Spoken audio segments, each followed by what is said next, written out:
Please আমার প্রশ্নটা নেবেন দয়া করে। আমার সাথে একজনের সম্পর্ক ছিল 7 বছর, সে বিয়ে করে, সব সম্পর্কের প্রশ্ন দেখা যাচ্ছে। 7 বছর সে বিয়ে করে নিয়েছে আমাকে না জানায়। আমার সাথে তার তেমন কোনো ঘনিষ্ঠ সম্পর্ক ছিল না। আমি মাফ চাইছি, তাও নিজে আমার বারবার তার কথা মনে আসে। আমি মুভ অন করতে পারছি না কোনোভাবেই, পড়াশোনাও হচ্ছে না আমার। আমি আমার লাইফ ঠিক করব কিভাবে? মেন্টালি সিক হয়ে যাচ্ছি।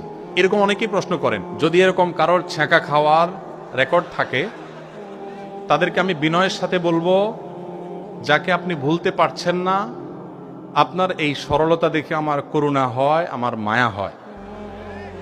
কেন করুণা হয়, কেন মায়া হয়? কারণ যে আপনাকে ছাড়া আরেকজনের সাথে বিবাহ করে সুন্দর জীবন যাপন করছে, আপনি তাকে ভুলতে পারা উচিত। কারণ আপনার যাকে প্রয়োজন হয় নাই, এটা জানার পর আপনার বোঝা উচিত যে আপনি ভুল জায়গায় ছিলেন।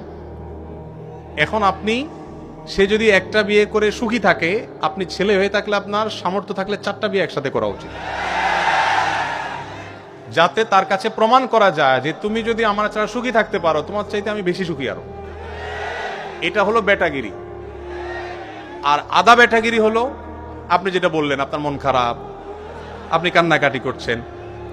কেন আপনি কান্নাকাটি করবেন? আপনার কিসে দুর্বলতা আছে? আপনার তো দুর্বলতা নেই, আপনি কেন কান্নাকাটি করবেন?